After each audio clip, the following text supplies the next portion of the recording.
Olá a todos, meu nome é Natália, eu sou mestranda no programa de pós-graduação do Instituto de Biologia e hoje vamos aprender um pouco mais sobre a meiose voltada no sentido evolutivo. A professora que me orientou foi a doutora Luciana Lourenço e o artigo que eu escolhi para esse vídeo se chama Mistérios Evolutivos da Meiose. Bom, então nesse sentido eu escolhi um artigo voltado à biologia evolutiva, cujos autores são o Lenormand e colaboradores. E o artigo foi publicado em 2016 pela revista científica Philosophical Transitions B e tem o fator de impacto 6139. Então no artigo, eu tentei seguir os principais tópicos que os autores propõem discutir, mas alguns subtópicos eu não irei abordar para o vídeo não ficar muito extenso, Mas fiquem à vontade em procurar o artigo para se aprofundar, porque tem muitas questões super importantes e que eu não abordei. Então, eu irei fazer uma breve introdução para conseguirmos entender e relembrar alguns conceitos sobre meiose. Então, para relembrarmos, na meiose dos organismos eucariontes, eles produzem gametas de forma sexuada, como por exemplo, espermatozoides e óvulos, que possuem metade do número de cromossomos. Essa redução ela é muito importante porque, quando essas células se fundem, o zigoto resultante adquire um conjunto completo de cromossomos, ou seja, a reprodução sexuada produz descendentes que herdam informações genéticas do pai e da mãe.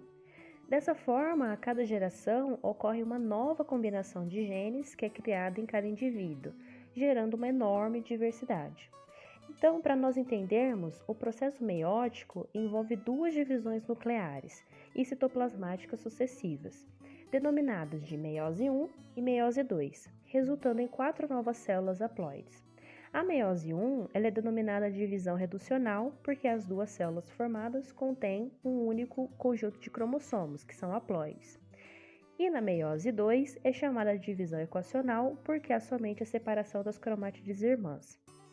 Estudos sobre os mecanismos da meiose foram realizados em diferentes campos, como biologia celular, genética e epigenética, abrangendo uma ampla gama de eucariotos. Só que, no entanto, esses estudos raramente se concentram no significado evolutivo dos mecanismos meióticos. Em vez disso, muitas vezes mencionam rapidamente e de forma simplificada. Embora essas simplificações sejam muito importantes e úteis em muitos casos, a riqueza de descobertas mecanicistas indica um número considerável de quebra-cabeças evolutivos em torno da meiose, que ainda precisam ser resolvidos. Então, começando com a origem da meiose, a gente pergunta, como que a meiose surgiu ao longo do tempo? Então, a origem da meiose ocorreu através de várias etapas graduais ao longo de bilhões de anos, do qual é considerado uma das principais inovações dos eucariotos, Os eucariotos existentes, eles compartilham um conjunto de genes especificamente associados à meiose, no qual esses genes evoluíram apenas uma vez antes do último ancestral comum dos eucariotos, que é chamado de LECA, Além disso, é ainda muito difícil identificar o cenário seletivo que levou à sua evolução inicial, mas é possível obter algumas pistas determinando quais processos celulares mitóticos que foram reutilizados na meiose, quais etapas seletivas estavam envolvidas na montagem de todo o processo celular e por que diferentes formas de meiose tiveram talvez menos sucesso. Essas são algumas perguntas que podem dar um start para uma investigação sobre a meiose. Então, uma forma de divisão celular reducional, também conhecida como protomeiose, provavelmente evoluiu nos eucariotos unicelulares assexuais, iniciais. Então, 2 cenários para isso foram propostos para uma redução na ploidia. A primeira é que ocorreu acidentalmente a diploidia pela replicação do genoma nuclear, sem uma posterior divisão celular, que é chamada de endorreplicação, e que o retorno à haploidia foi selecionado para corrigir isso. Então, essa mudança no número de cromossomos presentes numa célula pode ser favorecido em diferentes situações ecológicas. E uma variante desse cenário é que um ciclo de protomeiose e endorreplicação evoluiu para alternar entre os níveis de ploidia. O ciclo de vida resultante pode ter se assemelhado a fungos parassexuais modernos, nos quais consiste na união ocasional de diferentes células monocarióticas, originando uma célula heterocariótica em que ocorre uma fusão nuclear e crossing over mitótico. Depois ocorre a formação de aneuploides por erros mitóticos e então retorno ao estado haploide por perda cromossômica. Já o segundo cenário é que a protomeiose evoluiu em resposta à fusão de duas células haploides, que é chamada de singamia, como nos ciclos de vida sexual dos eucarióticos. A singamia pode ter sido favorecida porque permite que mutações deletérias recessivas sejam meio que disfarçadas em diploides. Porém, existe um problema, porque existe uma dificuldade com essa ideia, é que essa forma de disfarce pode não ser suficiente para favorecer a diploidia em assexuais. Bem, então iremos aprender um pouco mais sobre a origem do emparelhamento de homólogos e a recombinação meiótica. A meiose, ela requer a segregação correta, dos homólogos, o que é alcançado pelo pareamento de homólogos no início da prófase 1. Essa homologia ela é mediada pela formação de numerosas quebras de fita dupla de DNA, que são os DSBs, seguida pela formação de quiasma, no acoplamento não homólogo de centrômeros, também é frequentemente observado nesse estágio. Mas a significância funcional e evolutiva desse acoplamento ainda tem poucos estudos. Em muitas espécies, o emparelhamento de cromossomos é reforçado ainda mais por sinapses, que é a formação de uma estrutura proteica conhecida como complexo sinaptonêmico, e o emparelhamento de centrômeros homólogos. Os quiasmas são então resolvidos em crossing overs, resultando na troca de segmentos das cromátides ou não crossing overs, onde ambas as situações causam eventos de conversão de genes. Algum momento do emparelhamento deve ser vantajoso para garantir a segregação adequada dos homólogos, mas as origens e a vantagem seletiva do emparelhamento, sinapses, conversão de genes e recombinação ainda permanecem muito pouco compreendidas. A maioria das evidências sugere que a recombinação homóloga evoluiu muito antes da meiose e que envolve proteínas que compartilham forte homologia. Uma hipótese é que tanto o emparelhamento meiótico e a recombinação homóloga evoluíram para evitar uma sobrecarga e as consequências da recombinação ectópica não alélica, ou seja, evitar uma expressão anormal do gene dos eucariotos primitivos, que por sinal tinham muitas sequências repetitivas. Já uma segunda possibilidade é que a recombinação tenha surgido pela disseminação de elementos genéticos autopromocionais, que exploram o mecanismo de reparo do DNA e a conversão genética associada. Já outra hipótese é que o emparelhamento e a recombinação surgiram inicialmente como uma maneira de reparar os danos mutacionais causados pelo aumento do estresse oxidativo devido ao aumento do oxigênio atmosférico ou da endossimbiose. Esse cenário pressupõe que a manutenção do DNA seja ineficiente na ausência de meiose.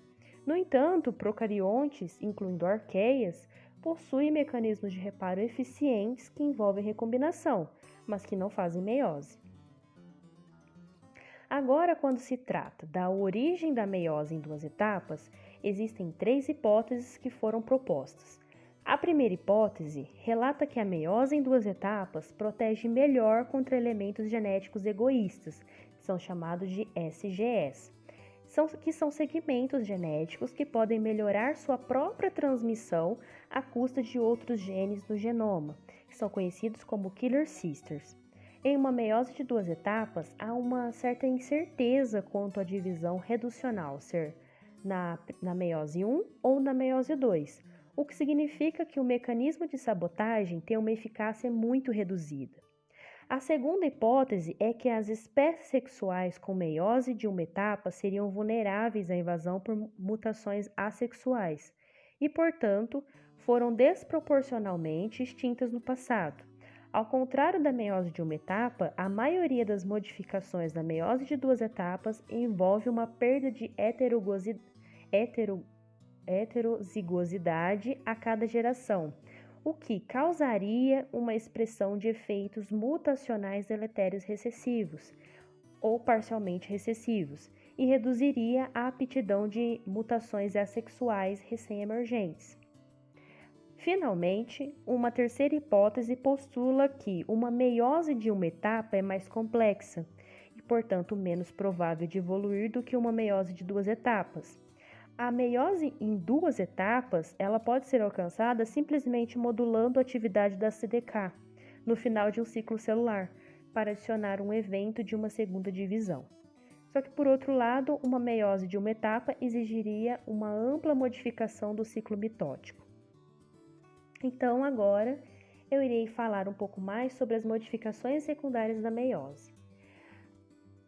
A meiose é extraordinariamente conservada nos eucariotos, né? No entanto, em muitas espécies existem variantes que podem oferecer insights sobre as origens evolucionárias e as restrições mecanicistas da meiose. Então, aqui eu irei discutir somente duas dessas modificações, a meiose em poliploides e meiose em organismos assexuais.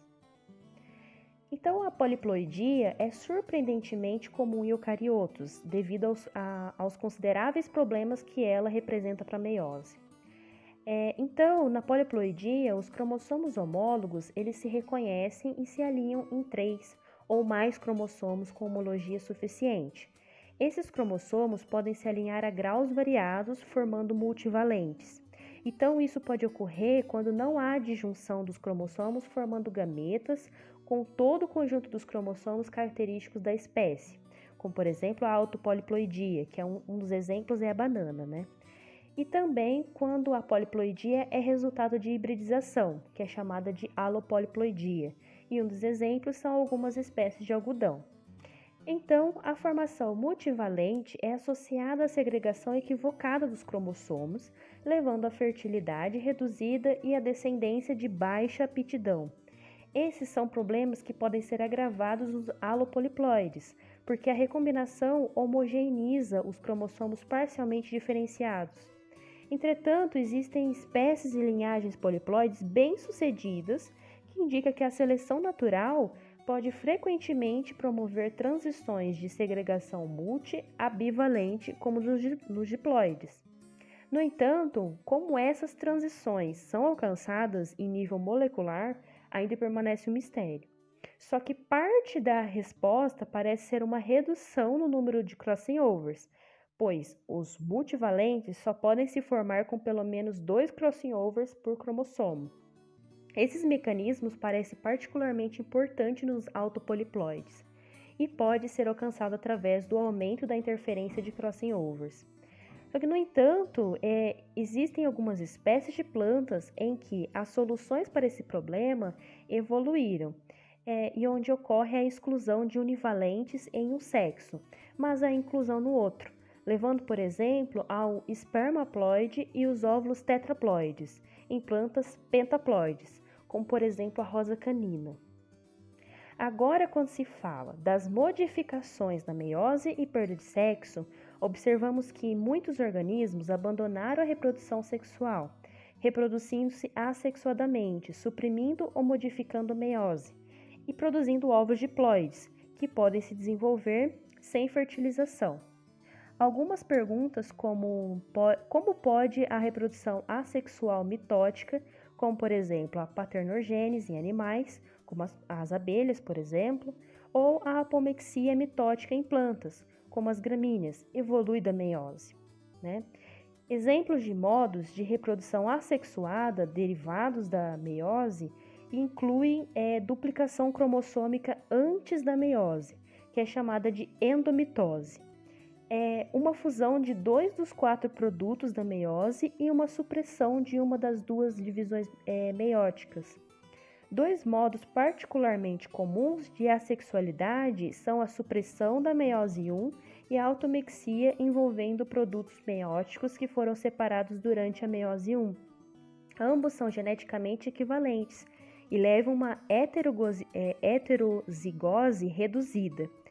A maioria das outras formas de reprodução assexuada derivada da meiose levam a uma redução muito mais forte de heterozigosidade da prole. E isso foi levantada a hipótese de que a aptidão reduzida dos descendentes homozigóticos explica a raridade de outras formas. Agora eu irei explicar um pouco como a meiose pontua os ciclos de vida dos eucariotos, né? Então, nos eucariotos multicelulares, onde a meiose está fortemente associada à reprodução, a meiose também é um gargalo celular e genético na transição crítica entre as fases diploide e haploide. Então, hoje, os eucariotos multicelulares, eles exibem uma variedade de ciclos de vida nos quais a fase haploide ou diploide pode predominar. Então, essas fases possuem um tempo variado e uma certa detenção da meiose nesses organismos, né? A duração das diferentes fases talvez tenha sido inicialmente controlada, em parte pelo tempo da meiose. Por exemplo, uma fase diploide prolongada e multicelular que provavelmente evoluiu adiando a meiose. Então, enquanto a meiose masculina ocorre continuamente, a meiose feminina geralmente para 2 vezes, né? Essas prisões meióticas estão sob o controle de vários fatores. A primeira parada ocorre na prófase 1, durante o desenvolvimento inicial do indivíduo, e pode durar anos até a maturidade sexual. O momento da segunda parada é mais variável e pode ter evoluído para evitar o risco de clivagem paternogenética prematura dos oócitos ou replicação inadequada do DNA antes da fertilização. No entanto, o significado evolutivo desse timing preciso em diversos grupos não é bem compreendido. 3 ideias foram apresentadas para explicar pelo menos a primeira parada. Primeiro, sua ocorrência na prófase 1 pode permitir o reparo de DSBs acidentais, por troca de cromátides irmãs durante longos períodos entre as paradas 1 e 2. Já em segundo, se a primeira parada ocorrer durante uma divisão mitótica anterior na linha germinativa, isso pode diminuir a variação no número de mutações deletérias entre os gametas dos indivíduos, o que pode ser prejudicial se alguns gametas defeituosos ou embriões precoces puderem ser eliminados e substituídos durante a reprodução. E terceiro, pode ser mais fácil impedir a proliferação descontrolada de um ócito meiótico que não se divide, pois uma vez que a célula inicia a divisão celular meiótica, ela não pode se envolver em outras divisões mitóticas.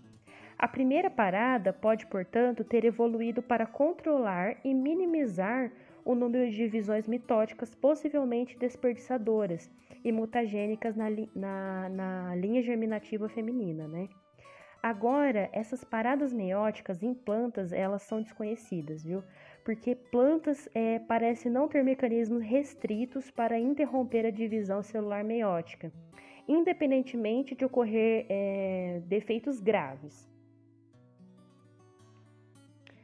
E por fim, eu irei mostrar a vocês a meiose e a recombinação. Aqui eu vou discutir somente o significado evolutivo dos padrões de variação da recombinação dentro e entre as espécies, porque esse tópico apresenta ainda muitos mistérios que são relacionados ao funcionamento da meiose. Então, a localização dos eventos de recombinação gênica difere entre as espécies, ou seja, cada espécie possui uma localização diferente para a troca de genes entre 2 moléculas de DNA, para formar novas combinações de genes em um cromossomo. Em muitas espécies, a recombinação ocorre em regiões conhecidas como hotspots de recombinação. O primeiro tipo, provavelmente ancestral, é encontrado em fungos, plantas, pássaros e alguns mamíferos. Esses hotspots são temporariamente estáveis, até milhões de anos, e concentrados perto das regiões promotoras e dos locais de início da transcrição. Esses locais de início e parada para cada gene são indicados aqui nessa imagem em blocos amarelo e vermelho, com seus intron introns e exons, representado por essas linhas e blocos pretos, tá? Já o segundo tipo é provavelmente derivado e é encontrado em outros mamíferos, incluindo camundongos e humanos, onde o posicionamento dos hotspots é determinado pela proteína chamada PRDM9, do conjunto de proteínas localizadas no zinc finger, que são que é um conjunto proteico, né, que se ligam ao DNA. Esse sistema ele difere em dois aspectos do primeiro. Primeiro, ele parece direcionar os DSBs para fora das regiões reguladoras. E em segundo lugar, as mutações na matriz de zinc finger que se ligam ao DNA alteram o motivo da sequência-alvo da proteína, levando à rápida evolução de posições de hotspot em escala de curta duração. O significado evolutivo de ambos os tipos de hotspots permanece muito incerto. Para o primeiro tipo, as posições do hotspot podem ser causadas pela acessibilidade da cromatina em regiões transcritas, ou evoluíram para favorecer a recombinação em regiões ricas em genes. No entanto, isso não explica claramente sua localização precisa nas regiões reguladoras. Agora, para concluir, né? O significado evolutivo da meiose tem sido frequentemente interpretado de maneira simplificada e restrita, né? Uma das principais mensagens desse artigo que a gente discutiu é que a maioria das características da meiose ainda estão aguardando uma explicação evolutiva. Então, mas que os recentes avanços em todos os aspectos da meiose agora pelo menos oferecem a chance de investigar essas questões mais a fundo, né? Porém, o que o artigo fala é que isso exigirá diálogo contínuo entre os profissionais da área celular, molecular e da evolução, e talvez também a percepção de que as semelhanças entre os recursos possam de fato ter explicações evolutivas diferentes. Então, obter uma compreensão mais clara do significado evolutivo de características meióticas certamente será crucial para inspirar e orientar outras investigações mecanicistas, né? O que mostra que os mistérios da meiose exigem novos desenvolvimentos da teoria da evolução para torná-la menos obscura, né, e mais ligada aos detalhes biológicos. No entanto, resolvê-los pode fornecer passos decisivos para resolver essa questão importante da biologia evolutiva em relação à meiose, né? Então, aqui é a referência, né, do artigo. E muito obrigada. Qualquer dúvida, eu estarei à disposição.